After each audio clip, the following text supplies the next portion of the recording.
Evangelio a la práctica. Queridos hermanos y amigos que estáis siguiendo este programa en el que presentamos los temas relacionados con el matrimonio. Este seminario está llegando a su fin y hoy queremos presentar un tema de vital importancia para todos los que estamos aquí y también los que verán estas imágenes posteriormente. Queremos hablar de el divorcio. Es un tema muy escabroso, muy doloroso y más teniendo en cuenta que en nuestros días se ha convertido en una práctica habitual. Pero ¿es el divorcio la voluntad de Dios? Si nosotros nos ceñimos a las Sagradas Escrituras, la respuesta es no. Si nos ceñimos a la opinión pública, la opinión que prevalece en la sociedad, la respuesta es sí, es correcto. Es la salida cuando hay conflictos matrimoniales más adecuada, pero cuando se estudia bien lo que es el divorcio y las repercusiones que este causa sobre la pareja y los niños y la sociedad en general, vemos que no es tan conveniente como se dice. Es mejor ceñirnos a la palabra de Dios. ¿Qué es lo que el Señor enseña en su palabra con relación al divorcio? ¿Es malo el divorcio? Tenemos que contestar sí, es malo el divorcio.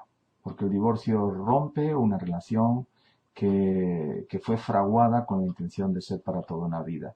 De hecho, en la palabra de Dios se nos enseña en Malaquías 2:16 que el Eterno, Dios de Israel, dice que Él aborrece el divorcio. No es la voluntad de Dios que las personas se separen cuando tienen conflictos. La voluntad de Dios es que las personas se avengan, solucionen sus problemas de manera pacífica y sigan su camino unidos, porque ese fue el plan que ellos tenían cuando empezaron. Por eso hicieron un pacto. El pacto que hicieron fue para toda una vida. No había ninguna cláusula cuando se casaron y que contemplara el divorcio. Ellos dijeron, sí, prometo estar contigo hasta que la muerte nos separe. Y ahora de pronto, porque hay desavenencias, problemas, ya la gente no se quiere, no se gusta, entonces quieren divorciarse. Claro, hay situaciones complejas, yo entiendo, la palabra de Dios también presenta estas situaciones en las que el apóstol Pablo dice, bueno, si no puede ser, sepárense, pero quédense sin casar, y esta es la parte más dolorosa, porque todo el mundo quiere rehacer su vida matrimonial. Ahora, veamos datos importantes con relación a este tema. El matrimonio fue instituido por Dios en el Edén, lo cual significa que es la voluntad de Dios que las personas se casen, es una institución divina, como ya dijimos en anteriores exposiciones. Dice Génesis 2, 22, 24, y de la costilla que Jehová Dios tomó del hombre hizo una mujer y la trajo al hombre. Dijo entonces Adán, esto es ahora hueso de mis huesos y carne de mi carne. Esta será llamada varona, porque del varón fue tomada. Por tanto dejará el hombre a su padre y a su madre, y se unirá a su mujer y serán una sola carne. Esta unidad que existe entre el hombre y la mujer es un símbolo de la unidad que existe entre Jesús y su iglesia. De hecho, el Señor Jesucristo toma este símil del matrimonio para compararlo entre la relación que debe existir entre Jesús y la iglesia y entre el esposo y la esposa. Todos sabemos que el Señor Jesucristo estuvo dispuesto a morir por su iglesia y así lo hizo con tal de redimirla. Y de la misma manera un esposo debe estar dispuesto a morir por su esposa y viceversa. Lo que hizo la iglesia por el marido, por el Señor Jesucristo, lo vemos a través de la historia. Cuántos cristianos murieron en los campos romanos de arena, en los circos, cuántos fueron sacrificados por causa de la fe. El mismo Juan fue exiliado a la isla de Patmos por causa del testimonio del Señor Jesucristo. El apóstol Pedro fue asesinado y crucificado boca abajo. Juan el Bautista fue decapitado. Cuánto sufrieron los seguidores del Señor Jesús a través de la historia, porque eran fieles al Señor, porque no querían desobedecer sus mandamientos. Los mismos cristianos de los primeros siglos, ellos morían en la arena romana, crucificados o quemados vivos o despedazados por fieras salvajes, leones hambrientos, perros hambrientos, y esto constituía la diversión de la gente. Iban a ver eso como hoy se va a ver un partido de fútbol. Miles y miles de cristianos fueron crucificados y fueron asesinados por causa de su fe. Pero ellos no claudicaron. hubieran podido depositar unas pocas cenizas al pie de aquellas imágenes, de aquellos ídolos, y hubieran podido salvar su vida, con tal de haber negado su fe. Pero ellos consideraban mucho más importante vivir de acuerdo a la voluntad de Dios que apostatar de su fe. ¿Cuántos cristianos murieron durante el periodo de la Inquisición? Millones de personas dieron su vida por defender su fe. Hubieran podido también claudicar y arrepentirse, pero no. Para ellos era demasiado hermosa la vida de la fe como para tirar por la borda todos sus ideales y todos sus principios con tal de conservar la vida. Lo más importante para todos esos cristianos de todos los siglos fue amar al Señor, demostrarle su amor, vivir ese amor. Y de la misma manera, una esposa debe estar dispuesta a amar al marido con el mismo fervor que la Iglesia amó al Señor Jesucristo. Lo cual implica que ambos, el marido amando a la esposa como Jesús amó a la Iglesia, y la Iglesia amando al esposo, al Señor Jesucristo, pues ambos símiles nos muestran cuál es la intensidad de amor, cuál es la clase de amor que tenemos que manifestar ambos cónyuges. Es un amor ágape, no un amor eros, un amor incondicional, un amor dispuesto a estar con el otro en cualquier situación, buena o mala. Cuando las personas se casan, dicen claramente, prometo estar contigo en la salud, en la enfermedad, en la riqueza, en la pobreza. Bueno, estar en la salud pues no es difícil, no estar en la riqueza tampoco es difícil. El problema es cuando llega la enfermedad, alguno de los cónyuges pues adquiere una enfermedad que lo postra en cama, tiene un accidente que lo lleva al hospital y lo postra en cama durante años. Entonces en esa situación, ¿cuántos abandonan a sus cónyuges? ¿Cuántos rompen sus promesas? Sin embargo, vemos que el Señor Jesucristo jamás rompió su promesa. Él ha prometido estar con su iglesia hasta el fin. Id por el mundo, predicad el Evangelio, enseñad todas estas cosas, y aquí que yo estoy con vosotros todos los días hasta el fin del mundo. ¡Qué promesa tan linda! O cuando nos dice en el 1 de Juan 2:1, hijitos míos, estas cosas os digo para que no pequéis, nos dice el apóstol, inspirado por Dios. Pero si alguno peca, abogado tiene al Señor Jesucristo. ¿Qué sería de nosotros si cada vez que le hacemos algo a Jesús, que le desobedecemos, que pecamos, que quebrantamos ley, nos abandonara? Pues todo eso nos sirve para comprender lo que es una relación matrimonial. Si nosotros tenemos problemas como personas, debemos entender que esos problemas no pueden apagar el amor. No pueden tirar por la borda todo ese pacto, todo lo que hemos hecho para estar juntos. Tenemos que buscar la manera de estar unidos y de evitar el desenlace del divorcio, porque esa no es la voluntad de Dios. Es una institución divina el matrimonio tanto como lo es el sábado. Y estas instituciones divinas fueron establecidas por Dios en el Edén.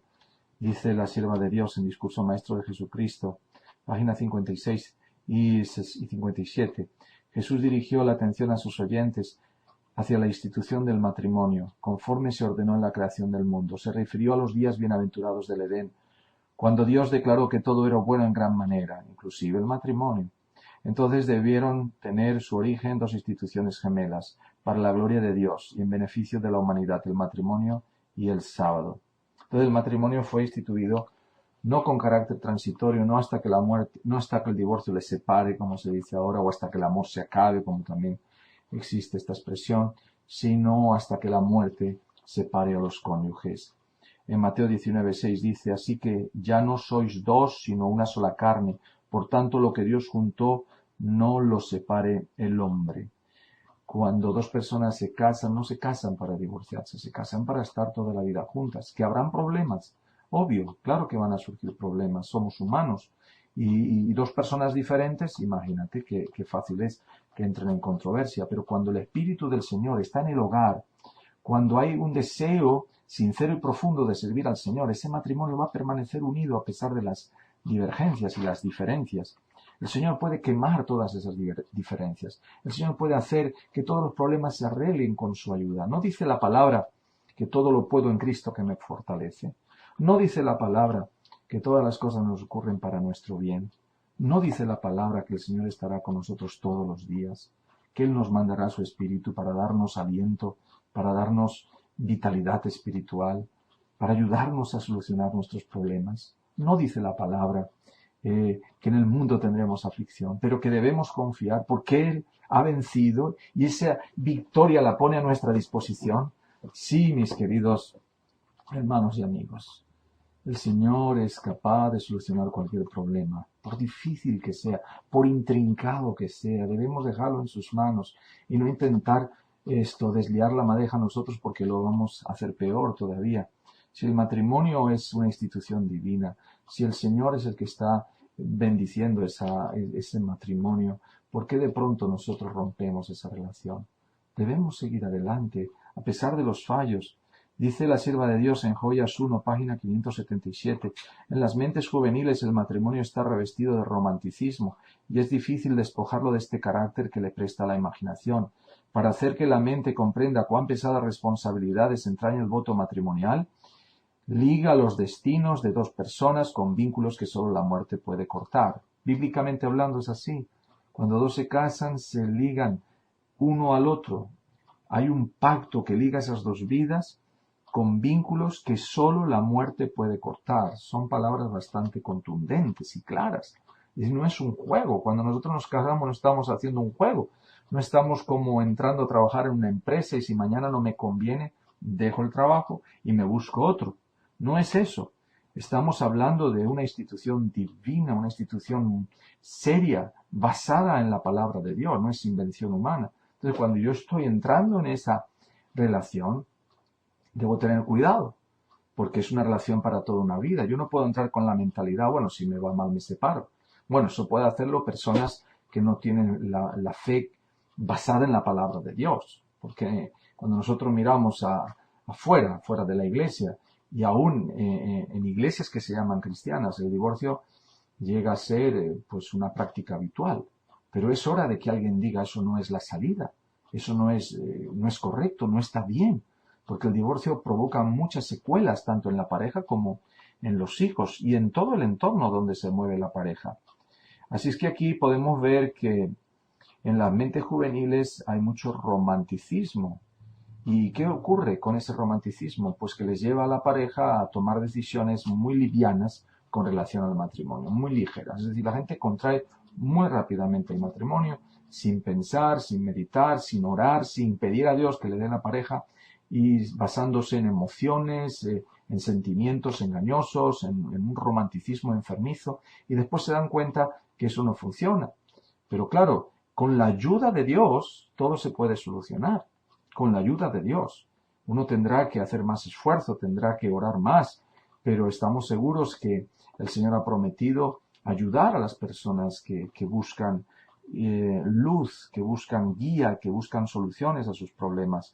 Pues esto es como cuando uno pues toma un vehículo y lo toma en estado de embriaguez y de pronto pues tiene un accidente y provoca algún desastre. Entonces, la persona se arrepiente, se da cuenta que no tenía que haber bebido alcohol y no hubiera sufrido esas consecuencias, pero ahora las consecuencias ya no se pueden borrar. Lo que tiene que hacer la persona es seguir viviendo e intentar redimirse de alguna manera, intentar hacer las cosas a partir de esos momentos bien. Pues la misma cosa ocurre cuando uno se da cuenta de que la cosa no está funcionando, lo que tiene que hacer es intentar hacer lo mejor posible de su parte para que las cosas vayan funcionando más o menos bien. Y yo estoy convencido, basándome en la palabra de Dios y en los testimonios de muchas personas que conocemos, que cuando las personas se entregan al Señor, lo que aparentemente son obstáculos que las separan, terminan desvaneciéndose y la gente termina amándose de una forma entrañable y profunda. Entonces, en primer lugar, si la persona ha contraído un matrimonio que después considera que no es ideal, la persona tiene que idealizarlo. Tiene que hacer lo posible para acoplarse con el otro individuo, con la otra persona. Hay personas que entienden que su matrimonio se fraguó idealmente, pero después también van mal. Después también se desestabiliza la relación. ¿Por qué?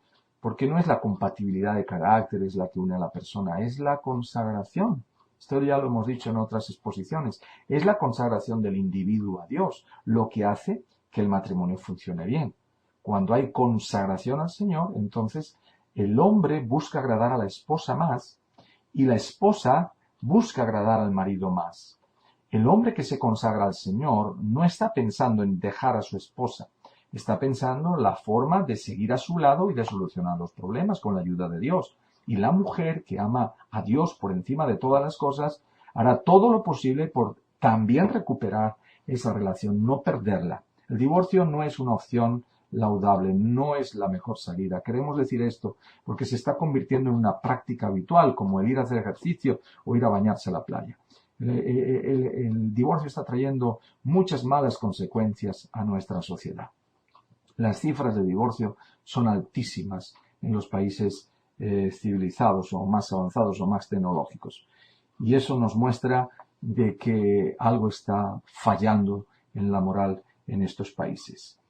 Dice la palabra de Dios en Proverbios 18:22 que el que haya esposa haya el bien y alcanza el favor del Eterno. Qué lindo, ¿verdad? Cuando un hombre encuentra una mujer ideal, en el sentido que la quiere, de que puede formar un matrimonio con ella, qué lindo es vivir los dos juntos, enfrentar la vida juntos, compartir todo juntos. Las penas compartidas se dividen en dos, se hacen más llevaderas, las alegrías se multiplican por dos, y es el estado ideal para enfrentar la vida y fundar un hogar y poder traer niños al mundo y educarlos de acuerdo a la voluntad de Dios y que sean esas personas ciudadanos correctos en la sociedad, personas que con su presencia bendigan al mundo y sean como esa levadura que introducida en la harina provoca un leudamiento maravilloso, una influencia maravillosa, que es lo que nos hace falta realmente. Nos hace falta personas que influyan espiritualmente en la sociedad, que traigan paz y amor, que traigan una influencia positiva y que por su ejemplo y por su precepto el mundo pueda ver que el cristianismo realmente cambia los corazones. ¿De qué sirve llamarnos cristianos si empezamos todos a divorciarnos y a enemistarnos? Pues eso es lo que está pasando un poco en el mundo, ¿no? Que la gente ve las iglesias donde pues, los matrimonios se divorcian. Hoy actualmente dentro del cristianismo hay una tasa elevada de cristianos que se divorcian. Está fallando algo. Y lo que está fallando es la consagración de los individuos a Dios. Que hay casos especiales, eso también lo entendemos. No vamos a cerrar los ojos a esa realidad. Hay casos muy especiales donde el individuo no puede convivir con esa persona por X circunstancias, pero la Biblia nos enseña quédese sin casar, porque es un pacto para toda la vida. Y esto es difícil de digerir, yo lo entiendo. Habría que hablar de esto más en otra exposición porque ahora no tenemos tiempo. Pero la esencia, lo que queremos decir aquí, que el plan de Dios es que la persona permanezca con su cónyuge hasta que la muerte le separe. Dice un testimonio en Hogar Cristiano, todo compromiso matrimonial debe ser considerado cuidadosamente, pues el casamiento es un paso que se da para toda la vida. Si no es para un corto tiempo, es para toda la vida. Y esto es muy serio, por eso se debe meditar en ello, por eso se debe consultar a Dios. Porque cuando tú te casas para siempre y eso equivale a que si vienen problemas tienes que permanecer a pesar de los problemas con la otra persona. Entonces, la institución del matrimonio fue ideada por el cielo para que fuese una bendición para el hombre. Y fíjense bien que cuando el matrimonio es fraguado de acuerdo a la voluntad de Dios, es una bendición, salvaguarda la felicidad y la pureza de la raza, satisface las necesidades sociales del hombre y eleva su naturaleza física, intelectual y moral. Sí, el matrimonio es una institución divina que produce maravillosos resultados. Es un espacio donde los esposos se pueden realizar. Es un espacio donde uno puede manifestar su verdadero yo sin temor a que lo critiquen, a que lo censuren o a que lo miren mal. Es un espacio donde hay confianza, donde hay cariño, donde hay amor y donde uno se siente realmente cómodo y feliz. Y eso mismo se transmite a la descendencia, a los hijos. Un pacto no es cualquier cosa. Cuando se realiza un pacto, bíblicamente hablando, es un pacto para siempre. Y un pacto, cuando se realiza, no se realiza solamente delante de los hombres, también se realiza delante de Dios. Entonces, tengan en cuenta los esposos cuando se casan que están haciendo un compromiso delante de la sociedad, de la iglesia, pero también lo están haciendo delante de Dios. Le están diciendo a Dios, Señor, yo prometo estar siempre con mi esposa. yo prometo estar siempre con mi esposo. Tú no le estás diciendo, yo prometo estar con mi esposa, bueno, hasta que hayan problemas. No, justamente estás diciéndole al Señor, a pesar de que hayan problemas, yo voy a estar al lado de esta mujer. Y ella le está diciendo al Señor, Señor, a pesar de que hayan problemas, enfermedades, que mi esposo esté mal, que se accidente, que no trabaje y no tenga sueldo y que tengamos penuria económica, todo eso está implícito en ese sí. Sí prometo estar con esta persona siempre. Entonces, si lo miramos desde ese ángulo, no vamos a mirar el divorcio como una opción. El divorcio no es una buena opción porque produce muchas lacras, como veremos a continuación. Entonces, este pacto dice que la unión se verifica entre un hombre y una mujer que llegan a ser una sola carne para toda la vida. Cuando una pareja se une, aunque no sea consciente, noten bien esto, aunque no sea consciente, se coloca bajo las leyes de Dios. Las leyes que Dios estableció para el matrimonio. Y estas leyes dicen que esta unión es para toda la vida. Dios no ha ideado el matrimonio para que se rompa. En Gálatas 3:15 podemos leer, hermanos, voy a hablar al modo humano. Un pacto, aunque sea de hombre, una vez ratificado, nadie lo anula ni le añade. Entonces es un pacto que hemos hecho solemnemente delante de Dios, igual que el bautismo. Cuando nosotros nos bautizamos, estamos haciendo un pacto con el Señor, a través del cual le decimos que vamos a ser obedientes a su palabra, que vamos a guardar sus santos mandamientos con su ayuda, que vamos a ayudar a que el Evangelio con nuestros esfuerzos, talentos y recursos se difunda, que vamos a apoyar a la institución, la Iglesia de Dios, con nuestra presencia, con nuestros recursos financieros, que vamos a defender la doctrina de aquellos que la quieren atacar y destruir. En definitiva, que vamos a ser fieles seguidores de Jesús. Ahora, ¿qué pasa cuando una persona peca siendo cristiano?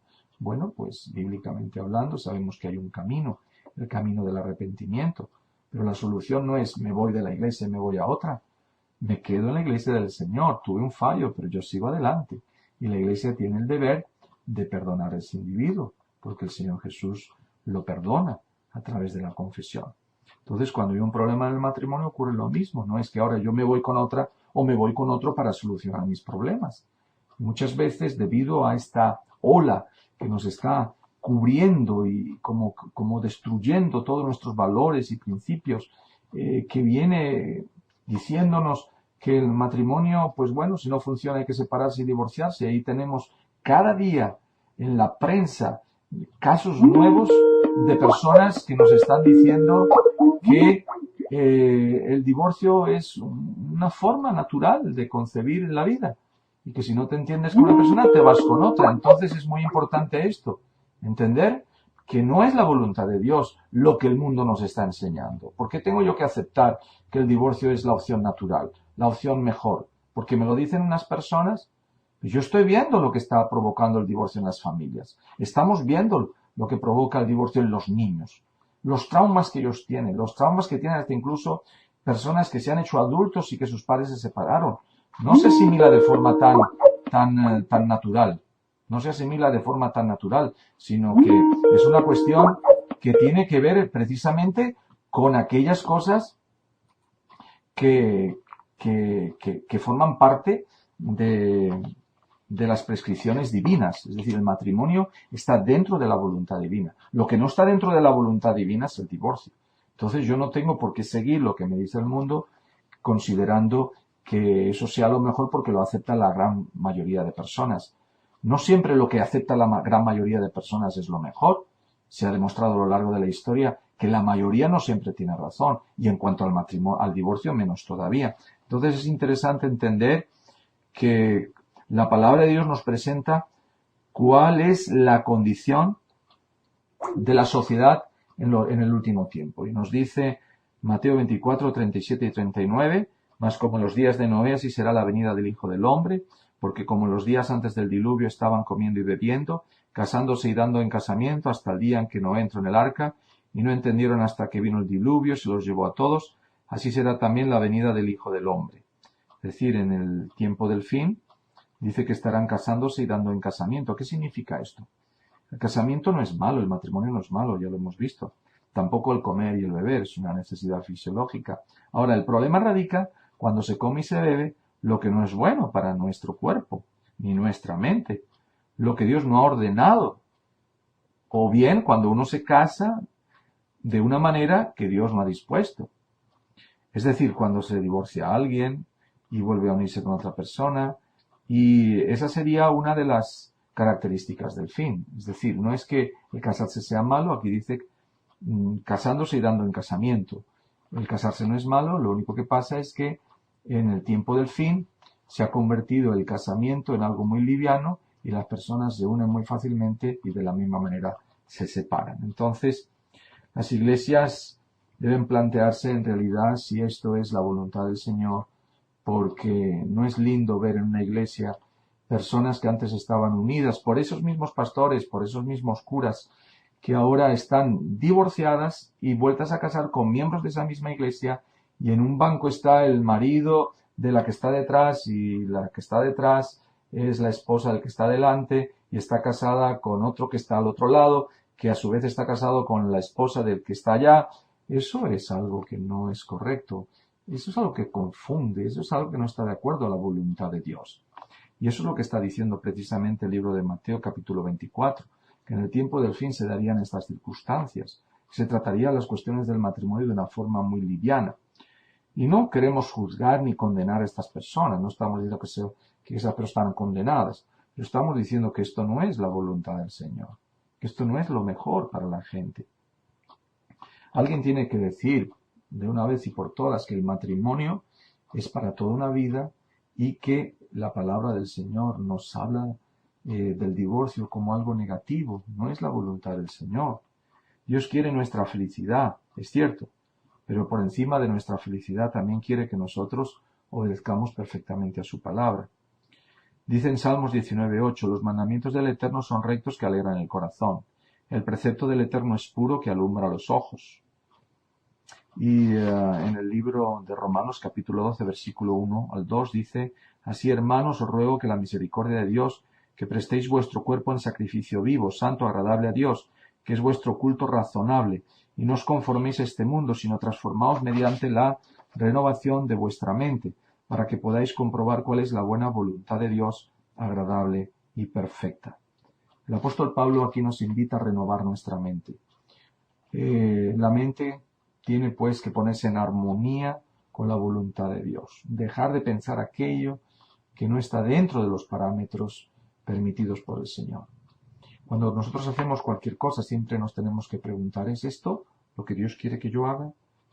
Cuando hay dificultades en el matrimonio, tenemos que preguntarnos, ¿por qué existen estas dificultades? ¿Qué es lo que nos ha llevado a tener ese deseo de separarnos? ¿Por qué ya no nos amamos? ¿Por qué ya no podemos estar juntos? ¿Esa es la obra de Dios o la obra del enemigo? Es la obra del enemigo en nosotros y nosotros le hemos dado cabida. Yo entiendo que hay circunstancias especiales. No queremos desanimar a esas personas que han sufrido tanto en sus matrimonios. No queremos tratar tampoco livianamente este tema y decir, bueno, todos los casos son iguales. Pero sabemos que en la mayoría de casos, cuando hay desavenencias, cuando hay discusiones, es porque la pareja o uno de los dos no vive en armonía con las leyes de Dios. Por ejemplo, cuando el marido está esclavizado con la pornografía, la mujer no lo sabe. Entonces este marido pasa horas y horas delante de un computador o de una revista o de lo que sea, ¿no? Y él contempla el pecado con fruición, con placer, se retoza en el pecado. Y después, ¿cómo puede pretender que su relación afectiva, tanto física como espiritual con su esposa, sea perfecta? Eso es imposible.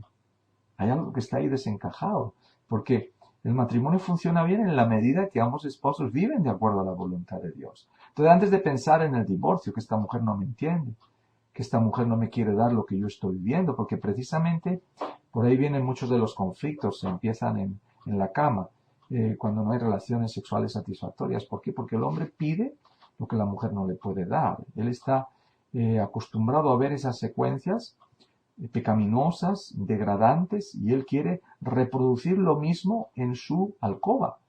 Y claro, las mujeres dicen, no, pues yo no puedo hacer esto a mí no me gusta, esto no es correcto. Estamos hablando de cristianos, ¿verdad? Entonces, esas personas tienen que plantearse cómo va mi vida espiritual. Y si eso está fallando, obviamente mi matrimonio está siendo dañado. Entonces, no hay que empezar a pensar en el divorcio, hay que empezar a pensar en corregir esa actitud, en cambiar, en dejar de hacer lo malo y hacer lo bueno. Si yo estoy pecando, entonces estoy afectando a mi esposa, la estoy maldiciendo, no la estoy bendiciendo con mi actitud. Igual que digo de pornografía, puedo decir de otras cosas. Puede ser que uno se ha dado al alcohol y se emborrache y no esté viviendo la voluntad de Dios. Puede ser que una persona esté mintiendo, puede ser que no sea fiel en devolver el dinero que le corresponde al Señor. Puede ser muchas cosas, que haya descuidado el estudio de la palabra, que se esté volcando demasiado en la visualización de novelas, de películas, y que esté descuidando su relación con el Señor, tanto uno como el otro. Entonces, ¿qué de extraño tiene que la pareja comience a separarse, a distanciarse? En la base de todo conflicto matrimonial existe un alejamiento de Dios. En la base de todo conflicto matrimonial existe desobediencia por parte de los cónyuges a la voluntad de Dios. En la mayoría de casos, yo no puedo decir en todos, pero en la mayoría de casos se nota ese distanciamiento. Y esto significa que si queremos salvar nuestros matrimonios debemos comenzar a salvar nuestra relación con Dios. Si tú te aproximas al Señor, el Señor se aproxima a ti. El Señor te va a bendecir. El Señor no te va a desechar. El Señor ve tu matrimonio dañado. Él ve tu relación dañada. Y no importa cuán dañada esté, el Señor puede solucionar tu problema. Hay cosas que se han hecho en la vida que dejan marcas muy profundas. Eso es cierto. Hay cosas que distancian tanto a la pareja que resulta muy difícil volver a amar a esa persona. Yo me he encontrado con casos que me comentan, hermano, yo no puedo seguir amando a mi esposa por esto que me hizo. O a mi marido por esto que me hizo. Pero recuerden todos los matrimonios que nosotros debemos amar a nuestra esposa como Cristo amó a la iglesia. Y que los maridos deben amar a sus esposas como Jesús amó a su iglesia. Las esposas a sus maridos como la iglesia amó a Jesús y viceversa.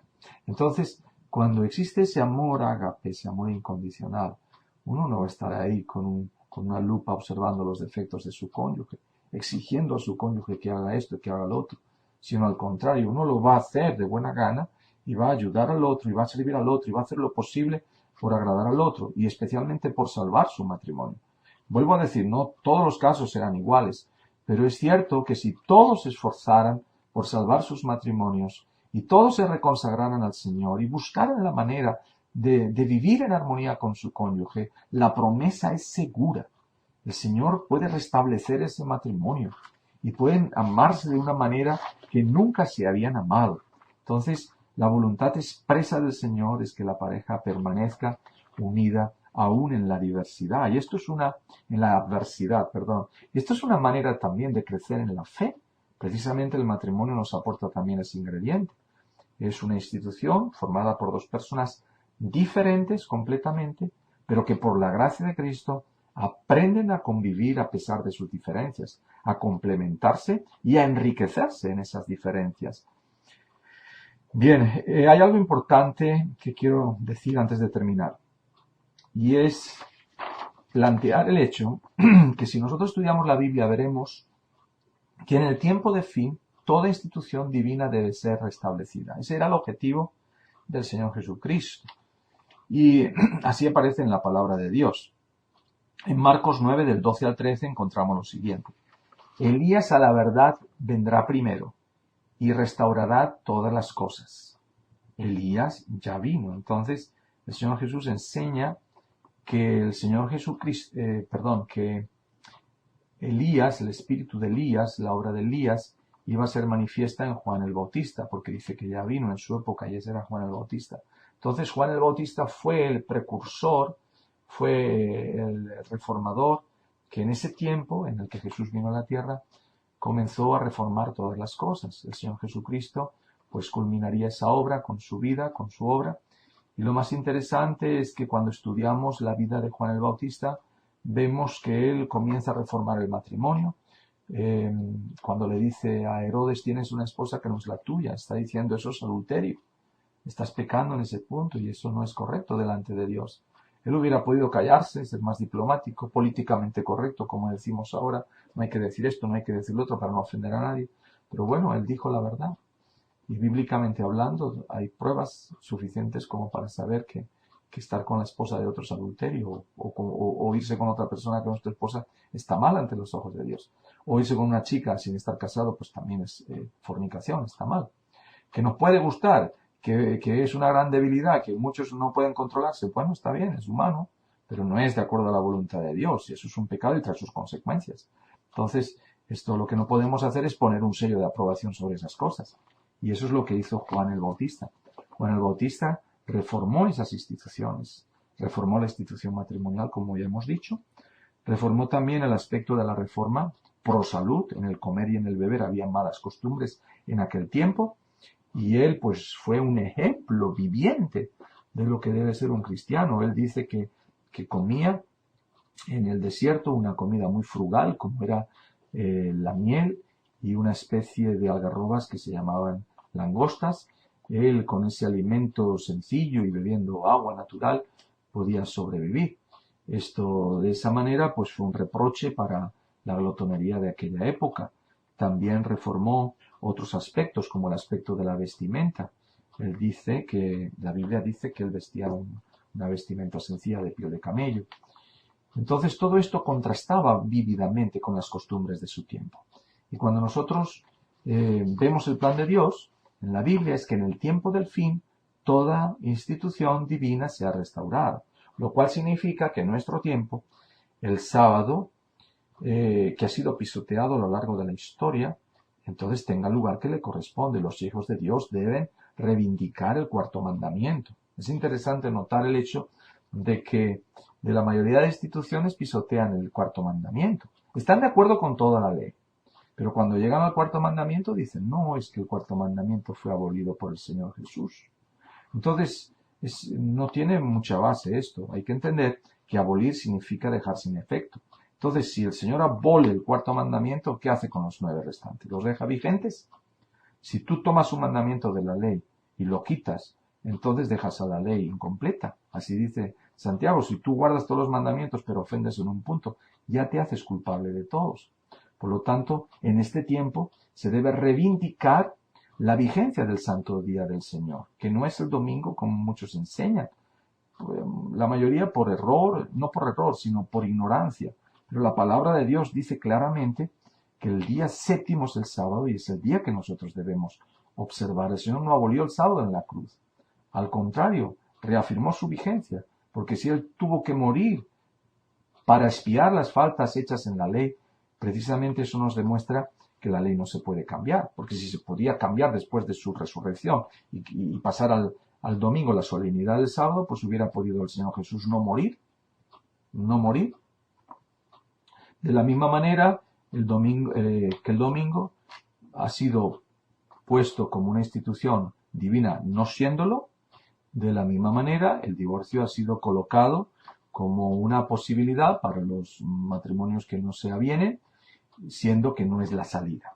Hay que seguir unidos a pesar de todas las circunstancias, y el Señor bendecirá a esa pareja que quiere hacer su voluntad. En el tiempo del fin, el pueblo de Dios debe restaurar también la institución matrimonial, así como la reforma pro salud, enseñar en nuestros días que la mejor comida no es la consumición de animales, de carne de animal ni de pescado, que bueno, nosotros lo aceptamos y no juzgamos a nadie porque haga estas cosas, pero queremos ceñirnos a lo que enseña la palabra de Dios.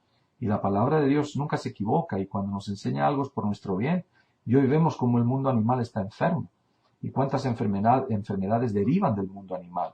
Se sabe que los pueblos más longevos de la tierra son vegetarianos. En fin, hay muchas demostraciones palpables, científicas, para confirmar lo que es el consejo bíblico. Pero volvamos al matrimonio. En nuestros días, los Elías de este tiempo, que tienen el espíritu del Elías de aquel entonces, el espíritu de Juan el Bautista, tenemos que reivindicar la institución matrimonial, tenemos que restaurar esa institución que ha querido el diablo destruir a lo largo de los siglos y hacerla desaparecer de la faz de la tierra. Hoy, con la permisión que existe en nuestras sociedades de poder fraguar matrimonios entre homosexuales, personas del mismo sexo, pues se ha de alguna forma querido esto agredir, vamos a decirlo así, con respeto lo digo, ¿no? Pero es la realidad, se ha querido abolir, se ha querido desplazar la institución que el Señor fundó, el matrimonio entre un hombre y una mujer, para poner en su lugar una institución espuria, algo que el Señor nunca concibió, nunca Él deseó que esto fuera así. Entonces, con respeto digo hacia los hombres y mujeres que hacen estas cosas, pero también les debo decir que esta no es la voluntad de Dios y que así no están marchando de acuerdo a los designios divinos. Cristo no vino para destruir la institución matrimonial, sino para devolverle su santidad y elevación original. Cuando los judíos le preguntan, ¿y por qué Moisés permitió que se divorciara la gente? El Señor Jesús contesta claramente. Moisés lo permitió, Mateo 19:8. Moisés lo permitió por la dureza de vuestro corazón, pero al principio no fue así. Entonces el Señor Jesús, cuando vino, Él quiso restaurar toda institución en el tiempo de los judíos, en el tiempo en el que Él estuvo en la tierra. Quiso restaurar toda institución, como hizo su predecesor, Juan el Bautista. No vino a dejar las cosas como los judíos las habían concebido y elaborado. Fíjense bien que el Señor Jesús les dice claramente a los judíos, oísteis que fue dicho, ojo por ojo y diente por diente. Esto estaba dentro de la ley de Moisés, pero Jesús viene a elevar, a ensalzar la ley de Dios, a magnificarla. Y les enseña lo profundo que es el mandamiento. Entonces les dice, no, se dijo esto, pero yo os digo a cualquiera que os pegue en una mejilla, ponedle la otra. O, por ejemplo, cuando él dice, orad por los que os persiguen y ultrajan. Eso en la época de Jesús era inconcebible que un judío tuviera que orar por un romano que le estaba oprimiendo. Pues de la misma manera el Señor Jesús en esa época dice, mira, está bien, vosotros os habéis divorciado a través de la historia, desde Moisés, habéis dado carta de repudio a vuestras esposas, pero esto no es la voluntad de mi Padre. En el principio no fue así. ¿Y cómo va a ser en el principio del fin? En el principio del fin debe ser restaurada toda institución, porque nos estamos preparando para vivir en el cielo. Entonces, precisamente en este tiempo, los hijos de Dios, la iglesia que se considera iglesia de Dios, tiene que poner el matrimonio en el lugar que le corresponde.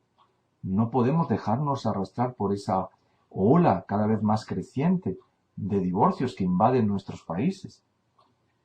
Jesús nunca dio permiso para divorciarse.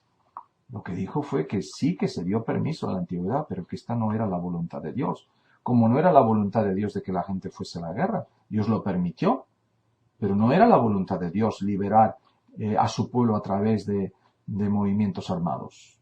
Notemos bien que cuando Israel sale de Egipto, hay una teocracia, Dios dirige a su pueblo, es Dios quien saca a Israel de Egipto, no son los israelitas que se arman y empiezan a pelear contra los egipcios, no señor, sino que el propio Dios, a través de milagros portentosos, permite que su pueblo sea dejado libre, a través de pestes, a través de plagas, a través de granizo, con fuego, en fin, a través de convertir el río y las aguas en sangre. Todas esas manifestaciones portentosas tenían el objetivo de impresionar la mente del faraón para que dejase ir a su pueblo. Fue Dios quien intervino. Y de la misma manera, esto no era el plan del Señor que la gente tomara armas, ni es el plan de Dios que la gente se divorcie. Lo permitió en la antigüedad, pero dice al principio no fue así. Y ahora, al final de todos los tiempos, el Señor quiere restaurar toda institución divina, tanto en el comer, en el vestir, en el beber, en las relaciones matrimoniales, en la observancia del verdadero día de reposo. Todo eso debe ser restaurado, porque nos estamos preparando para vivir en las mansiones celestiales. Y hoy más que nunca los cristianos debemos darle mucha importancia a la relación matrimonial, reivindicar su vigencia, reivindicar su permanencia en el tiempo y reivindicar también que es una institución para toda una vida. Bien, hay muchas malas consecuencias del divorcio. Una de las que más impactan es notar las investigaciones que se han hecho en los niños, en la descendencia. Cuando ocurre una muerte de un ser querido, pues la persona a través del tiempo va olvidando ese acontecimiento triste, ¿verdad? Pero en el divorcio dicen los investigadores que no ocurre así. La persona a medida que crece, si es un niño va creciendo, el divorcio tiene efectos acumulativos en su mente. Eso no es una cuestión que digo yo, eso está documentado. Entonces, un niño va a crecer, se va a hacer mayor y eso va a acumularse, va a acumularse, va a acumularse y va a producir sus frutos, sus resultados. Muchas veces esos frutos se convierten en, desconfianza de un adulto hacia la institución matrimonial. Así como mis padres se separaron, pues yo igual me voy a separar, no me quiero casar, yo me voy a juntar, yo voy a estar así de una manera, convenencial. Eso es lo que trae consigo. Otro de los frutos es que los niños, pues, de alguna manera se enemistan con sus padres, en sus corazones comienzan a tener como resentimiento y en muchos casos ellos se sienten como responsables de ese divorcio. Los niños creen que ellos son los que han provocado ese divorcio y crecen muchos de ellos traumatizados, con secuelas psíquicas. Se sabe también que muchas personas que han delinquido en sus hogares no hubo unidad y los padres terminaron separándose. No quiere decir que un niño de padres separados siempre va a ser un delincuente, no es así, yo no estoy diciendo eso, pero sí que digo que muchos delincuentes se han criado, se han educado en hogares disfuncionales. Por lo tanto, es muy importante entender que cuando nosotros estamos tomando una decisión, estamos repercutiendo con nuestra decisión, dando una repercusión. Puede ser en mis padres, en mis suegros, puede ser en mis consuegros, puede ser en mis hermanos, en mis amigos. Es decir, el matrimonio que se separa no sufre ellos nada más, sufre toda la gente con esa separación, especialmente, como dije, los niños, en los que tiene el divorcio efectos acumulativos. Entonces, el niño siempre va a estar inseguro, no va a tener la misma estabilidad, va a estar en la casa del padre o en la casa de la madre con nuevos padres que son padrastros, no son padre ni madre, son padrastros o madrastras. Y esas personas, aunque quieran mucho a sus hijos, pues no es lo mismo, ¿verdad?, que si fueran sus propios padres. Entonces, esto ha llegado un momento en el que el modelo, diríamos, típico aquí en los Estados Unidos de matrimonio y de padres ya no es el tradicional, sino que ahora los niños están creciendo, la mayoría de ellos, con padrastros y con madrastras. Y muchos padres tienen hijastros e hijastras. Esto ha cambiado completamente la figura del matrimonio, ¿no? Entonces, ¿cuáles van a ser los resultados de todo esto en el futuro? Bueno, solo Dios lo sabe, pero sabemos que no pueden ser buenos resultados, porque el ambiente ideal para crecer un niño, para desarrollarse, es con su padre y su madre. El niño quiere mucho a su padre y quiere mucho a su madre. Cuando hay conflictos matrimoniales entre los padres y los padres discuten, los niños no entienden de quién tiene o no tiene la razón. Podremos a lo mejor intentar convencer de que yo tengo más razón que tu madre o yo tengo más razón que tu padre, pero los niños todas esas cosas las sufren de manera terrible. Entonces, ¿dónde está la solución? ¿Marcharse? ¿Separarse para que los niños no vean todas esas discusiones? No es esa la solución. La solución es dejar de discutir. La solución es buscar la manera de armonizar. Esa es la solución. Porque cuando tú te vayas con otra persona, probablemente no tengas problemas en ciertas áreas que tienes con esta, pero vas a tener problemas en otras áreas. Porque no hay nadie perfecto. No existe esa persona perfecta, hecha de acuerdo a mis exigencias. Todas las personas tienen sus problemas. Entonces la solución no pasa en que yo me voy, o tú te vas y nos separamos y nos vamos con otra o con otro. La solución pasa por buscar al Señor de todo corazón, por reconocer nuestros propios errores, dejar de ser egoístas, dejar de mirar mis propios intereses y comenzar a pensar en el otro. Consagrarnos a Dios de todo corazón, buscar el rostro de Dios cada día, orar juntos, pedirle perdón al Señor por todas esas cosas que se hicieron mal y que dieron mal ejemplo a los niños y también hirieron el corazón de nuestros cónyuges. Buscar al Señor de todo corazón y esperar en Él su salvación, su restauración. Así como han habido personas hundidas en la miseria de la droga, hundidas en cualquier lodazal de pecado y que han sido restauradas por el Señor, Dios también puede restaurar los matrimonios disfuncionales.